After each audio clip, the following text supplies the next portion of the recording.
एक छोटे से गांव के पास घना जंगल था।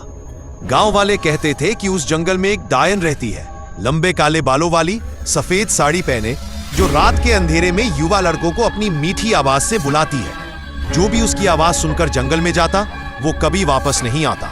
गांव में 4 दोस्त थे, राहुल, विक्रम, अजय और संदीप। कॉलेज के लड़के हमेशा मस्ती में रहते। एक रात वो लोग पार्टी करके लेट घर लौट रहे थे। रास्ते में जंगल का शॉर्टकट था। राहुल ने मजाक में कहा, यार चलो जंगल से होकर जाते हैं, डायन वाली कहानी तो बस अफवाह है। बाकी 3 हंसे और मान गए। जंगल में घुसते ही ठंडी हवा चली। पेड़ों के बीच अजीब सी खामोशी थी।